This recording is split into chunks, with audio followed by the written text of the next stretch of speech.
keterlaluan teman-teman, keterlaluan. Jadi Shopee ngadu domba kita semua. Shopee ngadu domba seller.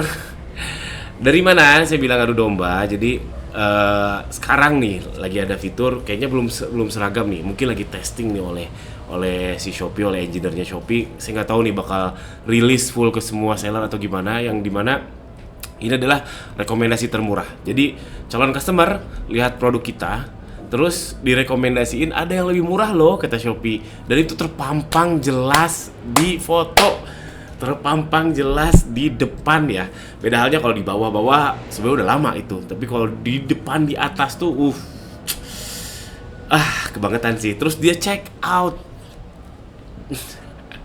dia check out yang termurah tersebut. Ini kita diadu domba. Ini contohnya ya. Ini contohnya nih. Produk serupa mulai 40.000, terus produk serupa mulai 34.000. Ini terang-terangan di foto paling depannya ya. Ini kalau kita dapat trafficnya ini dari iklan, aduh kesel banget ya nggak sih? Kalau organik oke lah, organik kita nggak bisa apa-apa, karena organik memang haknya Shopee ya. Kita cuma berusaha menyukai, menjual diri kita ke algoritma. Tapi kalau iklan kita kan bayar per klik, kita bayar per klik. Oke, ini komentar saya. Kenapa saya bilang adu domba?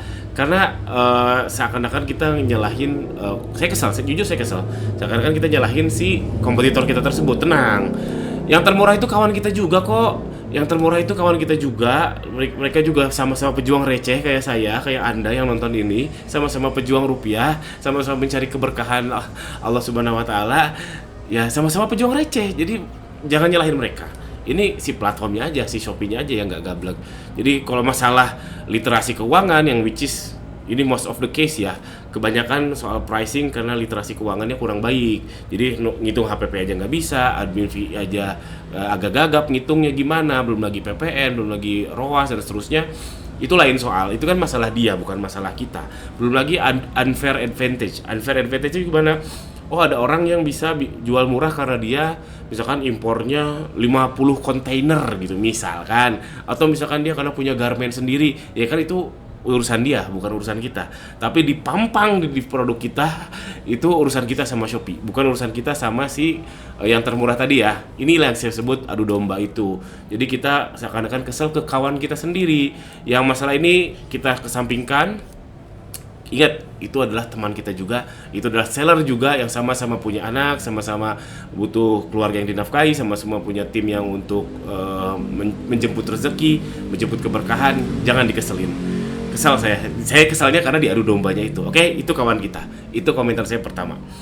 Komentar kedua, ini kebangetan. Ini udah saya mention sih berkali-kali dari tadi. Ini kebangetan. Dulu saya anti ngejek Shopee, jujur saya anti ngejek Shopee. Saya nggak mau jadi toksik ke Shopee. Kenapa? Ya karena saya 6 tahun ya. Ya itu 5 tahun nih ke belakang ini saya hidup dari Shopee. Dari jualan online-nya iya, dari bikin konten di YouTube-nya juga iya. Saya nggak pengen ngejek Shopee. Kayaknya jadi toksik ya.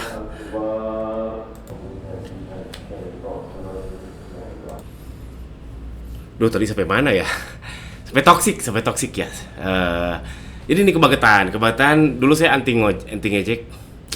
Mungkin ada lah beberapa kali ngejek, tapi dalam hati saya aslinya saya nggak pengen ngejek Shopee karena saya nggak pengen toksik ke Shopee. Toksik kenapa? Karena saya pernah punya karyawan ya, punya tim dia ngejek-ngejekin perusahaan. Saya udah tahu sejak lama. Saya udah tahu semenjak itu berjalan lama. Wah, nyosok banget di hati. Padahal kan dia hidup dari situ, di bahtera ya kita sama-sama. Sejak saya itu saya nggak mau toksik sama orang yang atau platform yang ngasih hidup buat saya. Aslinya kan dari Allah ya, cuman melalui dia. Ya ini salah satunya melalui Shopee. Saya nggak pengen toksik, cuman sekarang gara-gara ini kebangetan, menurut saya ini kebangetan. Saya lagi mempertimbangkan untuk main gaya-gaya black hat di Shopee.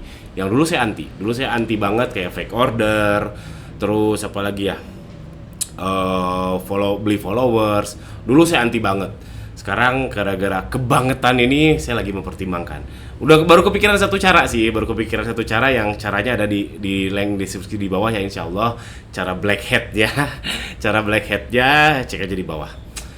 Oke, ini yang kedua, kebangetan sehingga mengubah perspektif saya terhadap Shopee. Yang tadinya saya melindungi Shopee atau cinta mati sama Shopee, sekarang Ya begitulah kebangetan. Cek ya di bawah, link di bawah. Salah satu idenya untuk nge-black hat di iklan GMV Max Shopee ada di bawah. Lalu yang ketiga, gara-gara ini saya sudah yaitu diversifikasi. Saya sih sudah. Contohnya dengan YouTube ini, saya jualan tools juga untuk jualan di Shopee. Jadi kalau untuk ngejar receh di Shopee ya 20 juta sebulan omset ya. Itu pakai tools saya insya Allah kekejar lah, gampang lah. Kalau 20 juta sebulan atau sejuta sehari pakai tools saya insya Allah bisa lah. Insya Allah bisa. Dan saya menyarankan teman-teman cepat-cepat diversifikasi seperti saya.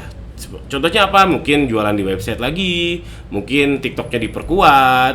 Ini memang nggak mudah ya jualan di TikTok. Saya akui jualan di TikTok tuh sulit. Untuk beberapa orang sulit banget, kayak saya yang nggak bagus dalam estetik ya. Kayak video-video saya kan nggak estetik ya. Tulisan gini doang, nggak ada editing, nggak ada musik-musik, nggak ada editing yang gimana. Susah buat saya untuk penetrasi di TikTok. Tapi untuk beberapa orang jualan TikTok tiba-tiba boom luar biasa. Terus mungkin main lagi di Meta, mungkin jadi afiliator, apapun itulah. Saran saya cepat-cepat diversifikasi supaya ya nggak terlalu menggantungkan diri kepada Shopee. Kalau saya apa aja yang diversifikasinya, yaitu ya ini ya. Contohnya nih, YouTube saya ini saya dapat duit juga dari AdSense, jualan tools juga untuk seller-seller newbie. Untuk gak newbie juga bisa beli sih, cek aja di ganirozaki.com, situ ada tools untuk jualan di Shopee.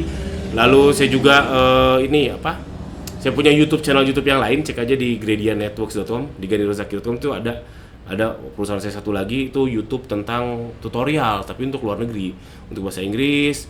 Lalu apalagi ya? Macam-macam lah. Saya juga mencoba diversifikasi agar tidak terlalu menggantungkan diri ke Shopee. Teman-teman cepat-cepat. Kalau saya udah mulai semenjak mungkin 2 tahun lalu, 3 tahun lalu, 3 tahun lalu. Teman-teman yang belum, segera cepat-cepat diversifikasi. Oke, itu aja teman-teman video receh ini. Yang intinya poinnya adalah saya gemes karena kita diadu domba, dan please buat teman-teman jangan kesel ke seller yang jual termurah itu. Karena itu teman kita juga, sama-sama pejuang receh. Masalah dia nggak ngerti pricing, masalah dia hebat bisa dapetin harga yang murah banget, itu urusan dia, bukan urusan kita. Jadi tetap meskipun kompetitor, itu teman kita juga, hamba Allah juga. Alhamdulillah. Sekian aja, jangan lupa subscribe. Assalamualaikum warahmatullahi wabarakatuh.